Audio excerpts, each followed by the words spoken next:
All that's left of him is a rented Hyundai. My marriage was built on trust, like a Jenga tower. Looks solid until someone's drunk enough to pull the wrong block. I'm Dr. Simon Arden, 41 years old, and I teach forensic law at Northwestern University. Most people think that makes me boring. They're right, mostly. What they don't realize is that boring people notice everything. Take last Tuesday. I'm grading papers in my home office when I hear Marta on the phone in the kitchen. My wife of 19 years, talking in that honey-sweet voice she reserves for clients at her advertising agency.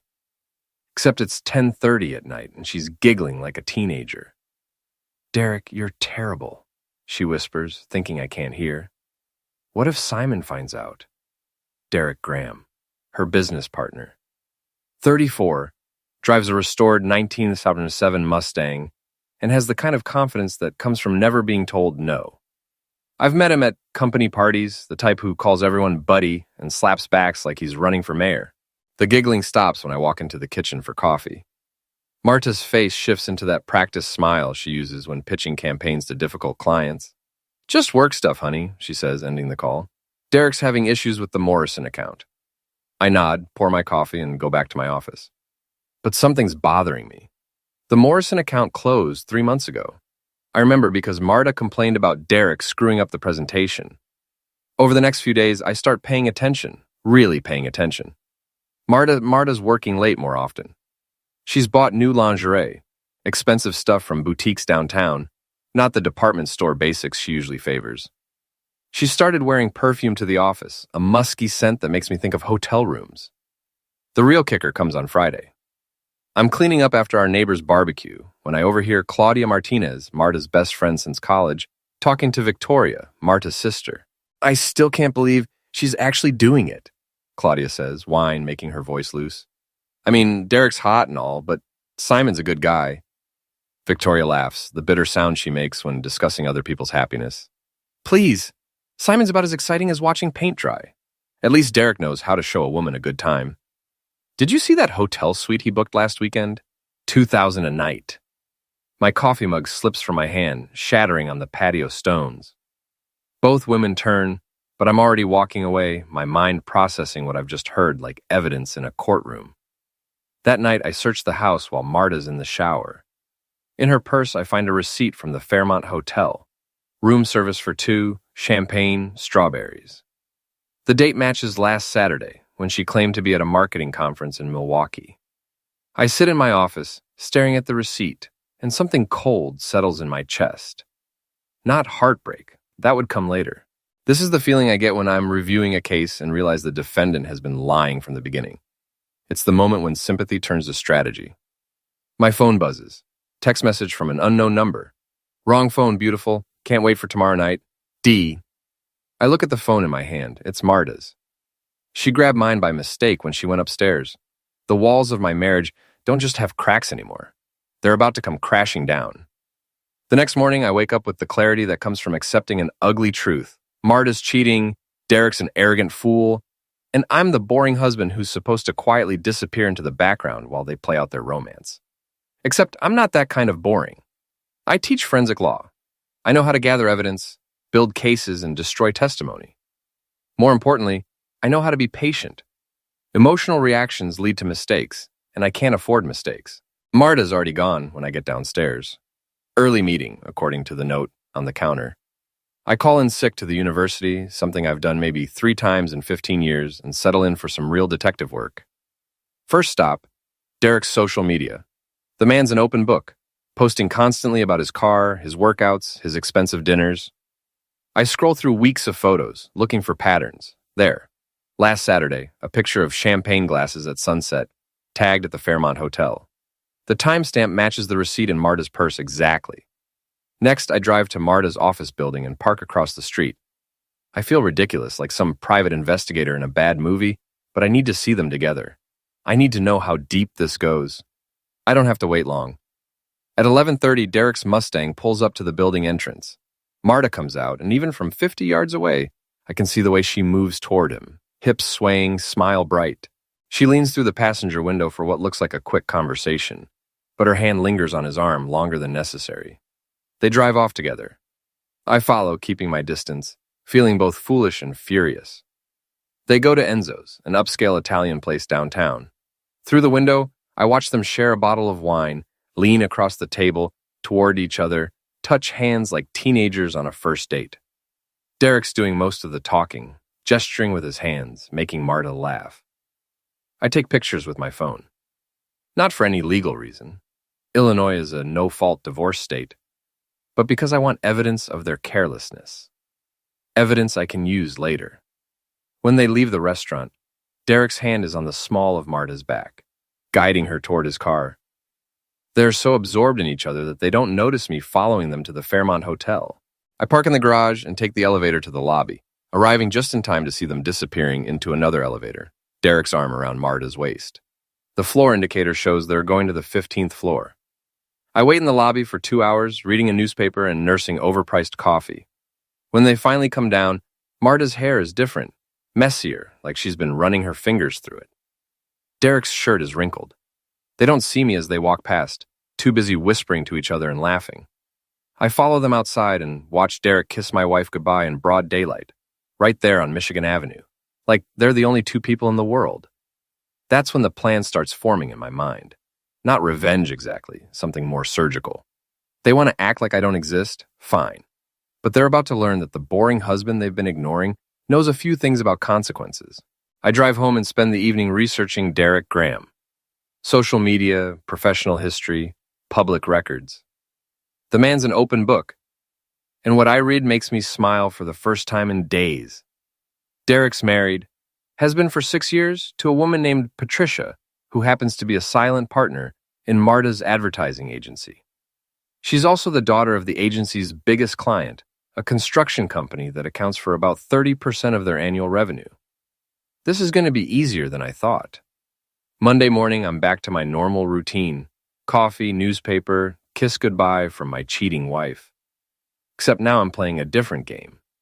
And Marta doesn't know the rules have changed. "How was your weekend?" I ask as she gathers her things for work. "Quiet," she says without looking at me. "Just caught up on some reading." "That's nice. I was thinking we should have Derek and his wife over for dinner sometime. Patricia, right? I'd love to meet her." Marta freezes, her hand halfway to her car keys. "Why would you want to do that?" "Well, Derek's your business partner. Seems like we should be more social with your colleagues." I smile innocently. "Unless there's some reason that would be awkward?" "No, of course not," she says quickly. We're not really that kind of friends." "What kind of friends are you?" The question hangs in the air between us. Marta's face goes through several expressions: confusion, irritation, something that might be fear. "The professional kind, Simon. Don't be weird." She leaves without kissing me goodbye, something that would have hurt last week. Today, it just confirms what I already know. I wait an hour, then call the university to cancel my morning classes. Time for Phase 2. I drive to Derek's neighborhood, an upscale development north of the city where the houses have circular driveways and 3-car garages. Derek's address was easy to find. He's listed as Patricia's husband on the construction company's website. The house is impressive, all glass and steel angles, with Derek's Mustang parked prominently in the driveway like a trophy. I park down the street and wait. At noon, Patricia Graham emerges from the house. She's attractive in a polished way. Blonde hair, expensive workout clothes. The kind of woman who lunches at country clubs and chairs charity committees. She gets into a white BMW and drives off.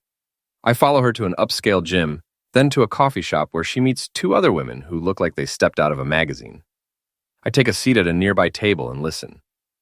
"Can't believe Derek's working so much lately," Patricia is saying. "He's never home anymore. Men and their careers," one of her friends replies. "At least he's ambitious." I suppose, though I did find a hotel receipt in his jacket pocket last week. The Fairmont. He claimed it was for a client meeting, but what? Well, it was for a suite, and there was champagne on the bill. What kind of client meeting involves champagne? The friends exchange glances. I lean closer, pretending to read my newspaper. "You don't think he's—" one of them starts.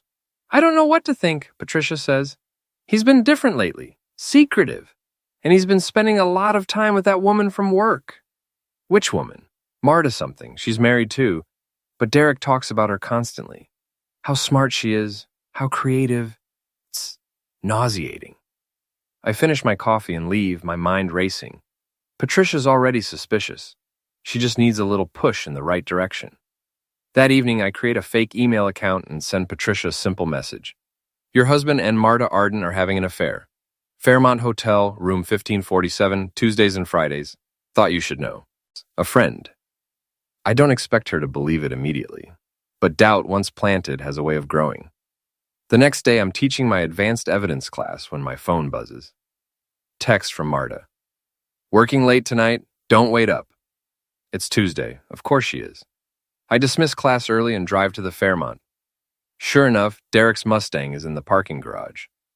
I take the elevator to the 15th floor and walk down the hallway until I find room 1547.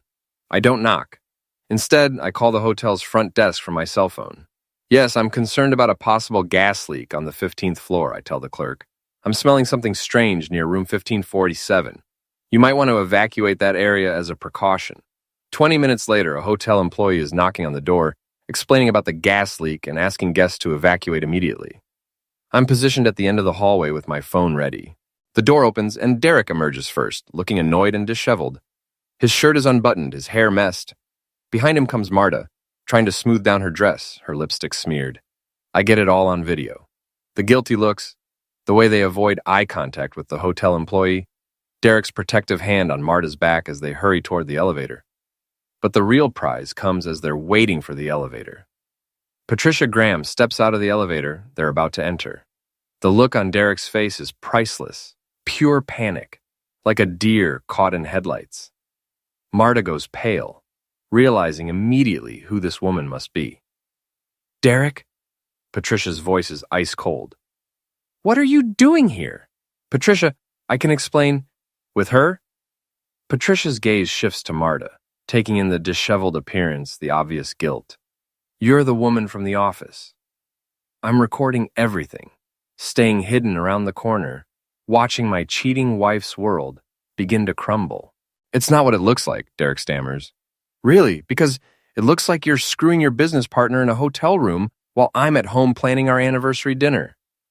The elevator arrives with a soft ding. Other hotel guests are gathering in the hallway, evacuating their rooms, and now they're all staring at this domestic drama playing out in front of them. Patricia, please, Marta finally speaks. Let's not make a scene. A scene? Patricia laughs. But there's no humor in it. You're worried about a scene? You're sleeping with my husband, and you're worried about embarrassing yourself? Security arrives then, trying to manage the evacuation, but the damage is done. Patricia storms off, leaving Derek and Marta standing there like actors who've forgotten their lines. I slip away before they can spot me, but I have everything I need. The video, the confrontation, the public humiliation. Phase 2 is complete. Time for the real war to begin. The fallout from Tuesday's hotel encounter spreads faster than gossip at a high school reunion. By Thursday morning, I'm hearing whispers in the faculty lounge about some scandal at Marta's agency. By Friday, Claudia calls me directly. Simon, I think you should know, she says, her voice careful. There are rumors going around about Marta and Derek. What kind of rumors? I ask, playing innocent. That they're involved. Patricia Graham is telling everyone who'll listen that she caught them together at a hotel. That's ridiculous, I say, injecting just the right amount of disbelief into my voice. Marta would never... I know, but Simon, Patricia's not just Derek's wife. Her family owns Morrison Construction. They're the agency's biggest client. I let that sink in for a moment. What does that mean for the agency? It means if Patricia convinces her father to pull their account, Marta and Derek are finished. After I hang up, I allow myself a small smile. I didn't plan for Patricia to be connected to the agency's biggest client. That's just beautiful irony. But I'm not done yet. That evening, Marta comes home looking like she's been through a blender. Her usually perfect hair is limp, her makeup smudged. She drops her purse by the door and slumps into a kitchen chair. Rough day? I ask. The worst. She looks up at me, and for a moment, I see the woman I married 20 years ago. Vulnerable, uncertain. Simon, if I told you I made a terrible mistake, would you forgive me? Here it comes. The confession, the tears, the plea for understanding. Part of me, a small part, wants to take her in my arms and pretend none of this happened. But that part is overwhelmed by the cold anger that's been building for weeks. What kind of mistake? I ask.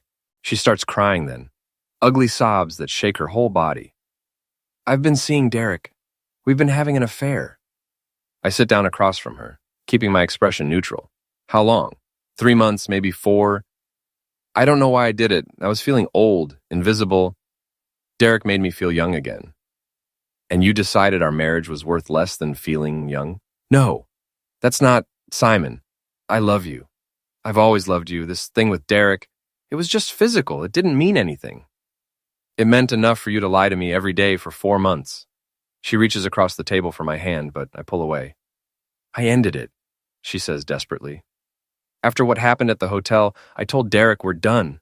Patricia's threatening to destroy the agency. Derek's talking about leaving his wife, but I told him I want to save our marriage. What did Derek say about that? He's angry. He thinks I'm abandoning him. But Simon, you have to believe me. I choose you. I choose our family. I study her face, noting the desperation, the fear. She's not just afraid of losing me. She's afraid of losing everything, her job, her reputation, her comfortable life. I need time to think, I tell her. How much time? I don't know. Maybe you should stay at Victoria's for a while. The suggestion hits her like a physical blow. You're kicking me out? I'm asking for space. There's a difference. She packs a bag that night, crying the whole time. I watch from the doorway, feeling nothing. The woman I loved is gone, replaced by this stranger who traded our marriage for hotel room adventures with a man who drives a classic car and tells her she's special. After she leaves, I pour myself a scotch and start planning phase 3. Derek Graham thinks he can walk away from this mess unscathed. He's about to learn otherwise. The next morning, I drive to Derek's office building. His Mustang is in the parking garage, but it looks different. Someone has keyed the word cheater into the driver's side door and poured sugar in the gas tank. The car won't start. I watch from across the street as Derek discovers the damage, his face red with rage. He calls a tow truck, paces around the car, makes angry phone calls. When the tow truck arrives, I follow it to the repair shop. Excuse me, I tell the mechanic. That Mustang they just brought in, the owner's a friend of mine. What happened to it? The mechanic shakes his head. Someone really had it in for this guy. Keyed, sugar in the tank, brake fluid on the paint job. Gonna cost him at least $5,000 to fix.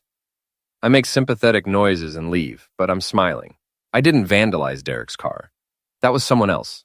Probably Patricia, or one of her friends. But I'm happy to let Derek think I'm responsible. That afternoon, Derek shows up at my house. He's driving a rental car, a basic sedan that looks pathetic compared to his usual ride. He pounds on my front door like he's trying to break it down. Open up, Arden. I know you're in there. I take my time answering, making sure to look calm and collected when I finally open the door. Derek, what brings you by? You know perfectly well what brings me by. You destroyed my car. Did I? That's a serious accusation. Do you have any proof? His face is purple with rage. Don't play games with me. You found out about Marta and me, and now you're trying to ruin my life. Your life seems to be ruining itself just fine without my help. I heard Patricia's family is pulling their account from the agency. That must be stressful. You sanctimonious bastard. You think you're so much better than me? Your wife came to me because she was bored out of her mind. You want to know what she told me about you? Not particularly. She said you were like having love with a corpse. No passion, no excitement, just going through the motions. The words are designed to hurt, and they do. But I don't let it show on my face. Is that why you're here, Derek? To share marital advice? Because I have some for you too. When your wife divorces you and takes half of everything, remember that it was worth it for 4 months with a woman who just told you she chooses her boring husband over you. His face goes white. Marta told you that? She told me a lot of things, including how you begged her to leave me and how disappointed you were when she refused. It's a guess, but Derek's expression tells me I'm right. You're pathetic, he snarls. Maybe, but I'm pathetic and married. You're just pathetic. He takes a step toward me, hands clenched into fists. For a moment, I think he might actually try to hit me. Instead, he spits on my doorstep and stalks back to his rental car. This isn't over, he calls out. Yes, it is, I reply. You just don't know it yet. That night, I send an anonymous email to the partners at Derek's agency, detailing his affair with a married colleague and the resulting loss of their biggest client. I include Patricia's contact information and suggest they might want to hear her side of the story. By Monday morning, Derek Graham is unemployed. The agency fires Derek on Monday morning. By Tuesday, the story's all over their industry, the hotshot account manager who destroyed his career for an affair. Marta calls me in tears, begging to come home. They're blaming me too, she sobs over the phone. They think I seduced Derek to sabotage the Morrison account. It's insane. Why would they think that? Because Patricia's been telling everyone I'm some kind of corporate spy. She's convinced her father that I deliberately broke up her marriage to hurt their business. Are you going to be fired too? I don't know. They've suspended me pending an investigation. Simon, I need to come home. I can't deal with this alone. The investigation will be easier if we're not living together. It looks better. Since when do you care how things look?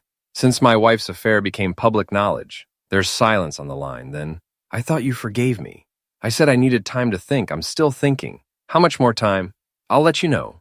I hang up and immediately call my lawyer, Jim Hendricks. Jim's an old friend from law school, now a partner at one of the city's top divorce firms. Simon, I heard about Marta. I'm sorry. Don't be. I need to discuss my options. You're thinking about divorce?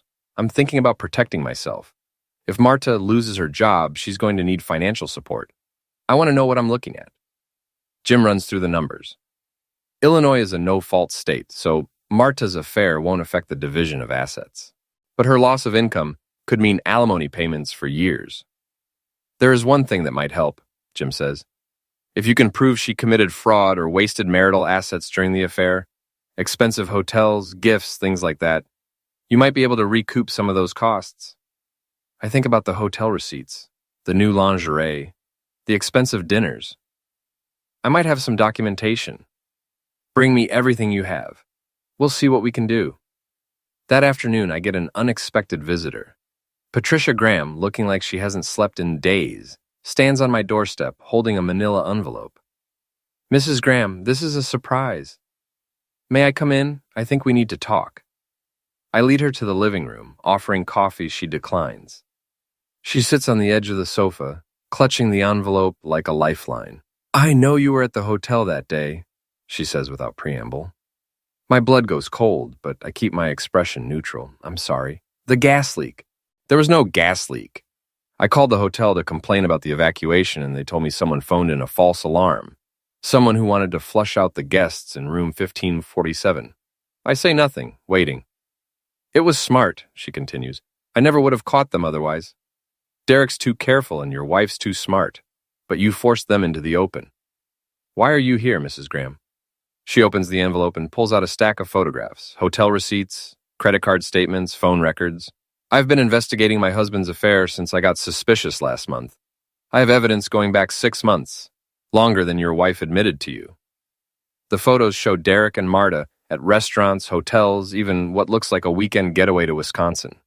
The receipts total thousands of dollars, all charged to Derek's credit cards. I'm divorcing Derek, Patricia says, but I want more than just half of his assets. I want him destroyed. And I want your wife destroyed too. What are you proposing? A partnership. You help me expose everything they've done, and I'll make sure you get copies of all this evidence. Think about how it would look in divorce court. Your wife carrying on a 6-month affair, lying about the timeline, spending your family's money on hotel rooms and romantic getaways. I study the photographs, my mind racing. Marta told me 4 months, but Patricia's evidence shows it started much earlier. The lies run deeper than I thought. What kind of help are you looking for? Derek's been calling me, begging for a reconciliation. He wants to meet tomorrow night to explain everything. I want you there, hidden, recording the conversation. When he confesses to the affair, admits how long it's been going on, I want it all on tape. Why do you need me for that? Because Derek's not stupid. He'll suspect I'm recording if I'm alone. But if you're there as backup, hidden somewhere, he'll think he's safe. It's risky, but the potential payoff is enormous. Where's the meeting? Our house. Derek's coming at 8 o'clock. I'll leave the back door unlocked. You can hide in the study. There's a closet with a perfect view of the living room. I consider the proposal. It's borderline illegal, definitely unethical. But Derek and Marta destroyed my marriage with lies and betrayal. Turnabout seems fair. I'll do it, I tell her. Patricia smiles for the first time since she arrived. Good, because I have one more surprise for you. She pulls out a final photograph. It shows Derek and Marta in what looks like a jewelry store, examining rings. This was taken last week after your wife supposedly ended the affair. They were looking at engagement rings, Simon. Derek's planning to leave me, and your wife's planning to leave you. The photograph hits me like a physical blow. While Marta was crying in our kitchen, confessing her affair and begging for forgiveness. She was secretly planning her future with Derek. I thought you should know, Patricia says quietly, before you decide whether to take her back. After she leaves, I sit alone in my house, staring at the photograph. The woman in the picture, smiling as she examines diamond rings with her lover, is a stranger. The Marta I married, the mother of my children, the woman I loved for 20 years, she's gone. Time for the final phase. Wednesday night, I park 3 blocks from Derek's house and walk through the shadows to his backyard. The neighborhood is quiet. Expensive homes set far apart with mature trees providing cover. Patricia's left the back door unlocked as promised. I slip inside, my heart hammering. I've never done anything like this before.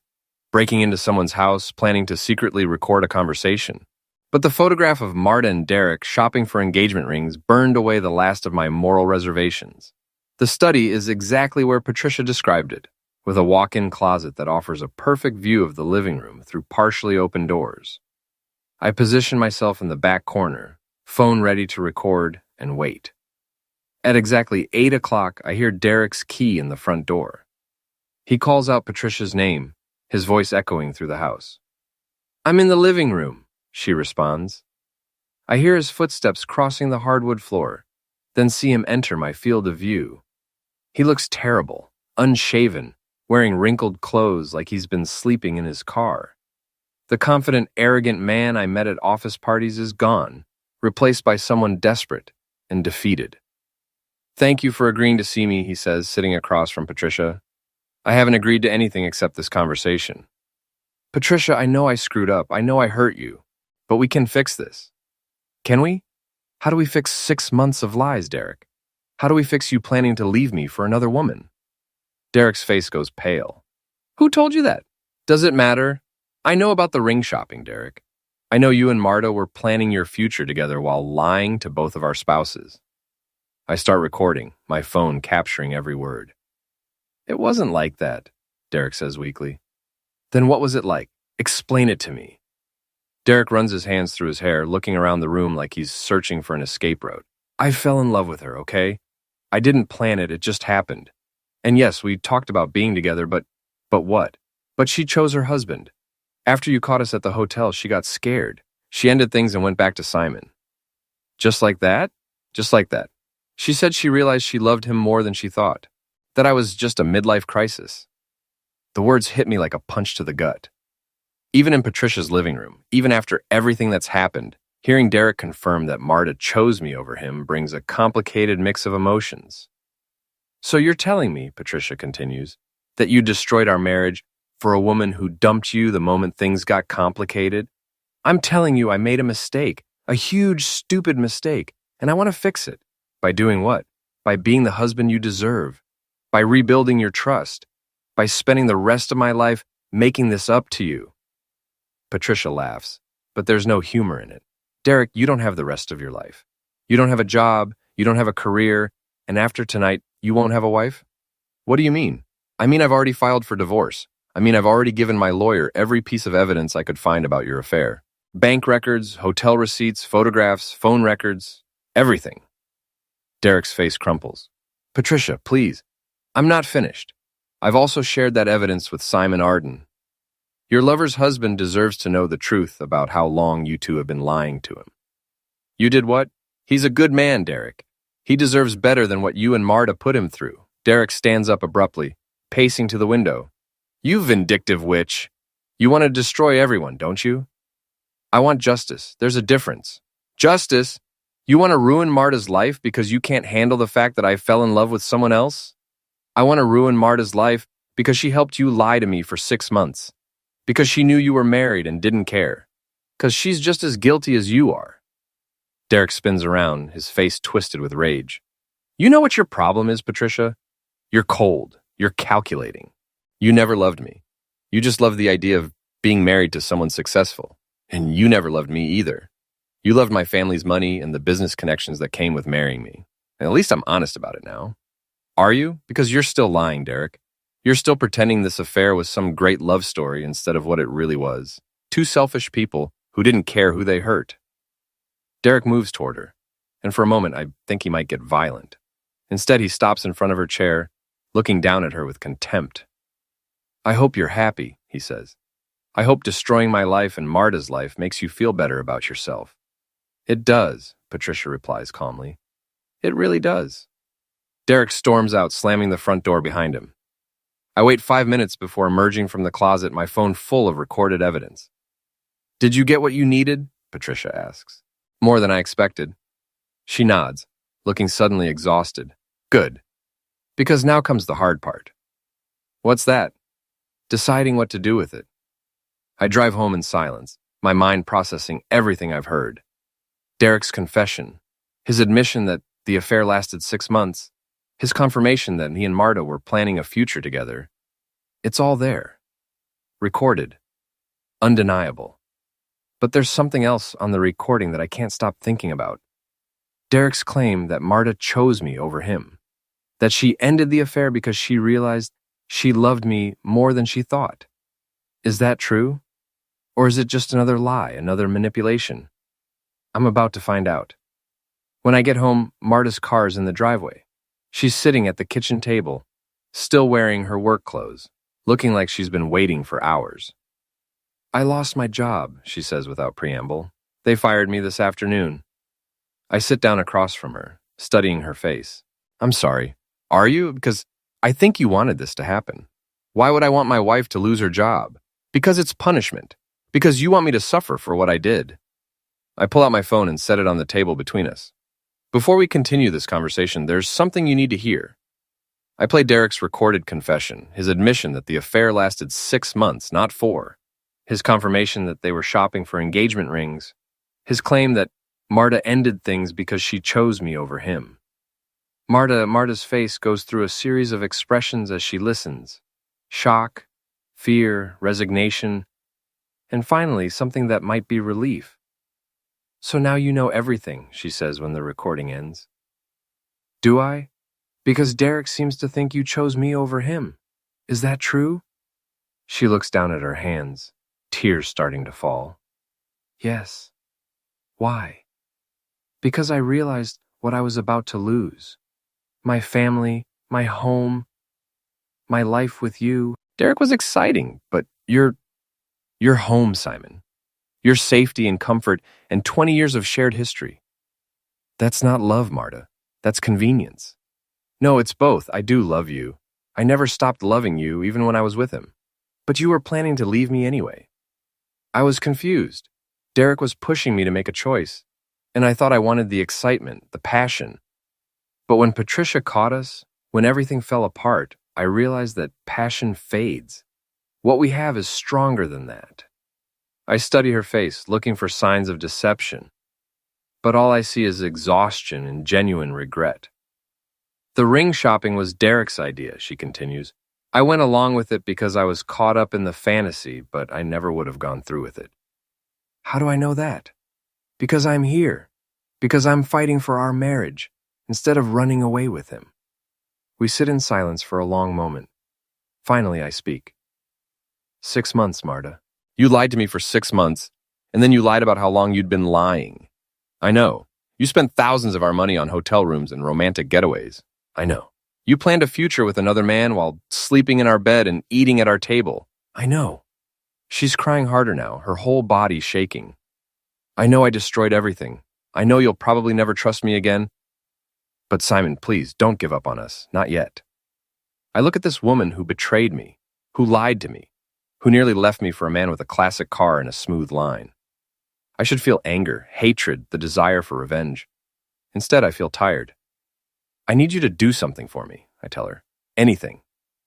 I need you to call Derek right now in front of me and tell him that if he ever contacts you again, I'll release this recording to everyone we know. His family, his friends, potential employers, everyone. She nods and picks up her phone. Derek answers on the first ring. Marta, thank God. Patricia told me she gave evidence to your husband. We need to— Derek, stop. Marta's voice is steady, stronger than I've heard it in weeks. It's over. Completely over. If you contact me again, Simon will make sure everyone hears your confession about our affair. What confession? The one he recorded at your house tonight. There's silence on the line, then. You're choosing him again. I'm choosing my marriage. Goodbye, Derek. She hangs up and looks at me. What now? Now we see if we can rebuild something from the wreckage. It won't be easy. Trust, once broken, is harder to repair than it is to destroy. But as I look at Marta, really look at her, maybe for the first time in months, I see something I'd forgotten was there. I see the woman I fell in love with 20 years ago, scared and flawed and human, but fighting for us instead of running away. Maybe that's enough to start with. 6 months later, Derek Graham is working at a small marketing firm in another state. His career and marriage, both casualties of his choices. Patricia Graham has moved to California, taking her family's construction business with her. And Marta and I are still here, still married, still working through the aftermath of her betrayal. Some days are harder than others. Some days I catch myself wondering if she's telling the truth when she says she's working late. Some days she catches me watching her with suspicious eyes. But we're trying. We're both trying. Because sometimes the most radical thing you can do isn't revenge. Sometimes it's forgiveness.